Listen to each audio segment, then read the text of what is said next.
Kemudian dari sisi pengembangan sektor keuangan yang kami lihat atau fokus di sini adalah mulai diperkenalkannya suatu lembaga trustee, yaitu Badan Pengelola Aset Perwalian. Hal ini menarik karena trustee, konsep trustee ini merupakan konsep dari yang biasa dipakai di negara-negara common law. Beda dengan konsep trustee atau wali amanat yang ada di Indonesia yang selama ini berjalan, karena kalau kita lihat dari kriterianya benar-benar ini seperti mengadop dari konsep trustee di negara-negara common law tersebut.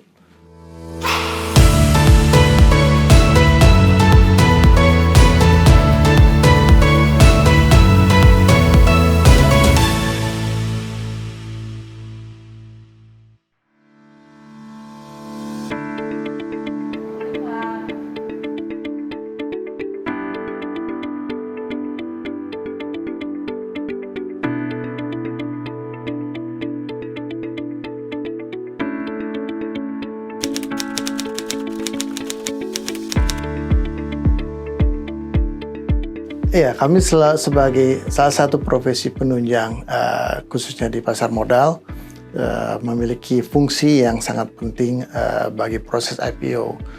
Karena kami di sini berfungsi untuk mewakili kepentingan dari investor dalam hal bahwa kami diwajibkan untuk memberikan informasi yang kredibel, independen maupun yang fair terhadap aspek hukum dari calon emiten, sehingga dengan demikian calon investor juga memiliki keyakinan untuk melakukan investasi pada calon emiten tersebut.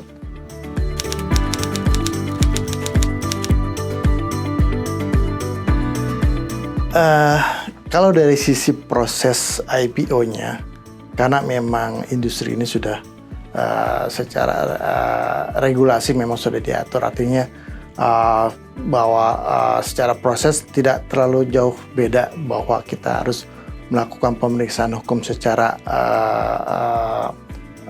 secara baik.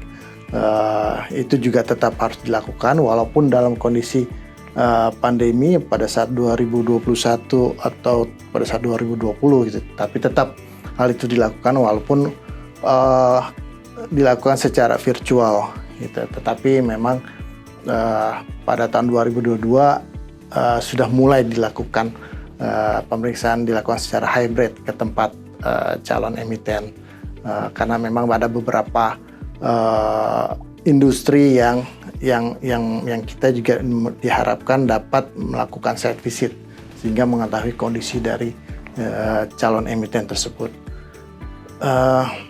Selanjutnya mungkin dari sisi sektor, memang dari tahun sebelum tahun 2022 IPO didominasi oleh sektor teknologi, namun juga 2022 juga masih tetap didominasi oleh sektor teknologi, yang mungkin perbedaannya dari sebelum pandemi sampai sekarang adalah mungkin size dari emisinya juga sangat artinya tidak terlalu banyak juga emisi yang lebih dari 1 triliun, rata-rata di bawah 500 miliar emisinya. Namun itu juga tetap tidak mengurangi proses IPO yang harus dijalankan atau harus dilakukan khususnya oleh konsultan hukum. Kemudian dari sisi sektor, kita juga melihat dengan adanya Undang-Undang P2SK yang sudah diterbitkan di tahun ini, di situ juga dinyatakan bahwa BPR sudah bisa melakukan IPO. Jadi mudah-mudahan kita menunggu peraturan POJK-nya mengenai implementasinya seperti apa. BPR itu dapat melakukan IPO. Kemudian Undang-Undang P2SK ini juga mengatur mengenai penguatan maupun pengembangan dari sektor keuangan, penguatan dari sisi kelembagaan juga diatur dalam Undang-Undang P2SK ini. Kemudian juga pengembangan sektor keuangan, khususnya kami juga melihat bahwa diperkenalkannya suatu badan pengelola aset perwalian atau disebut trustee, bahwa trustee ini tidak sama dengan konsep wali amanat yang selama ini sudah berjalan.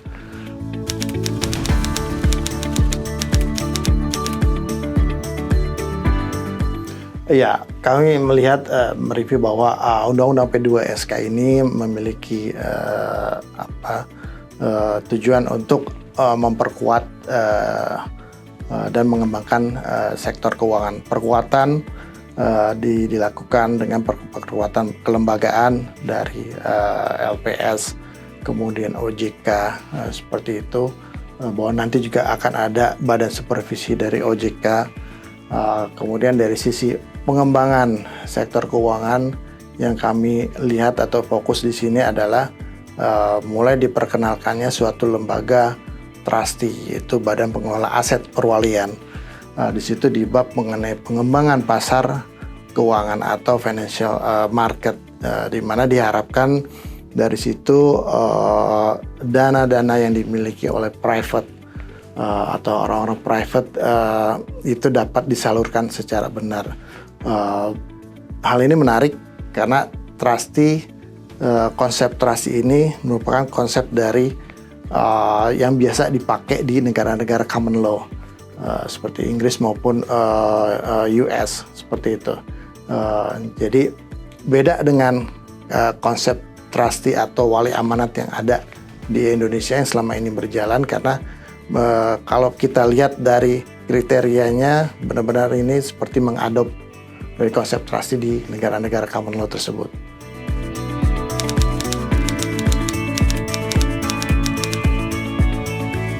Iya, karena trustee ini merupakan suatu lembaga yang baru.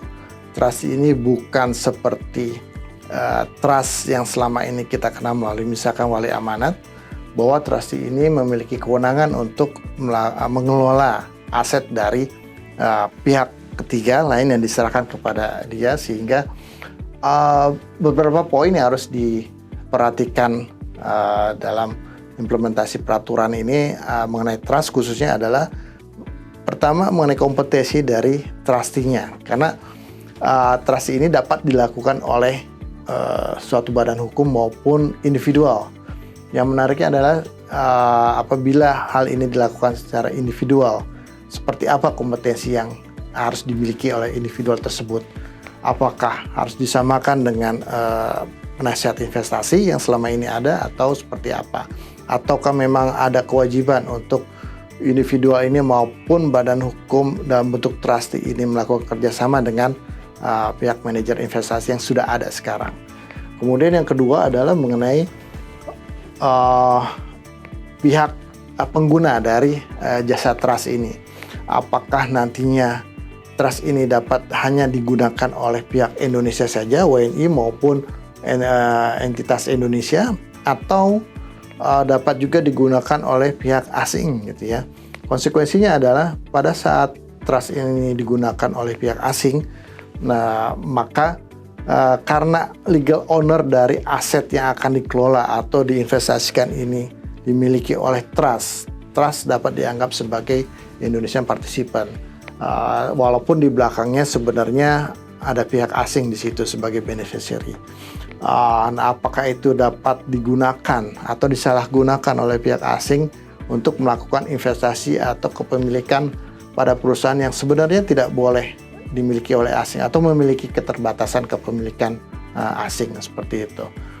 Nah, kemudian juga poin ketiga yang harus dilakukan adalah mengenai jenis-jenis trustnya tersebut, apakah diadopt sama seperti yang telah dilakukan oleh negara-negara di common law, irrevocable atau testamentary trust maupun misalkan charity trust, seperti itu, atau kita bebaskan saja sesuai dengan kebutuhan dari masyarakat, seperti itu.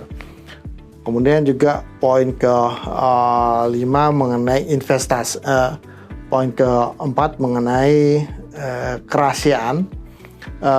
karena di undang-undang ini pihak trustee itu berkewajiban untuk merahasiakan mengenai trust ini perjanjiannya maupun para pihaknya. Sejauh mana pihak trustee ini harus melakukan kerahasiaan dalam kaitannya misalkan keterbukaan yang harus dilakukan dalam pasar modal atau dalam proses IPO, siapa pihak beneficiary owner-nya, sehingga dapat ditentukan pihak pengendali dari suatu perusahaan terbuka, apakah hanya terhenti di trust atau dapat ditembus menjadi beneficiary owner-nya sebagai pihak pengendali, seperti itu. Kemudian juga yang poin kelima mengenai jenis investasi atau pengelolaan asetnya, apakah suatu trustee dapat diberikan kebebasan untuk melakukan atau pengelolaan aset trust ini sesuai dengan perjanjian trust, atau ada pembatasan atau ada pengaturan seperti halnya dalam bidang asuransi, dana pensiun, seperti itu harus dilakukan, atau investasinya hanya boleh dilakukan misalkan pada pasar modal atau dalam private company, itu juga investasi bisa dilakukan atau seperti apa, itu juga yang wajib diatur sehingga si pengguna trust ini juga memiliki suatu keyakinan maupun keamanan atas bahwa pengelolaan yang dilakukan oleh pihak trustee itu pengelolaan yang dilakukan secara baik. Kemudian juga dari sisi yang terakhir, yang keenam, mengenai dari sisi perpajakan. Kita tahu bahwa trust ini dilakukan dengan awal yaitu penyerahan dari aset kepada trustee.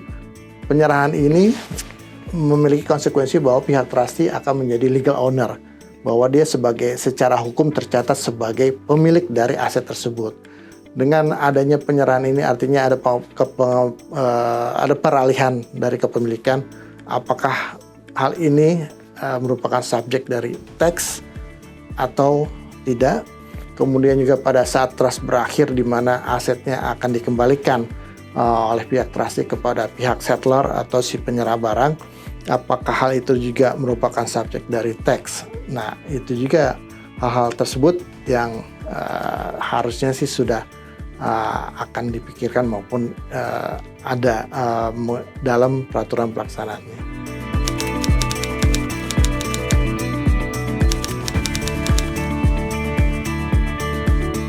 Iya, pencapaian ini tentunya tidak terlepas dari kerjasama tim yang baik di kantor kami, khususnya tim capital market maupun support dari seluruh partner yang ada di Dentons HPRP, dan juga kepercayaan dari klien-klien yang sudah menggunakan jasa hukum kami.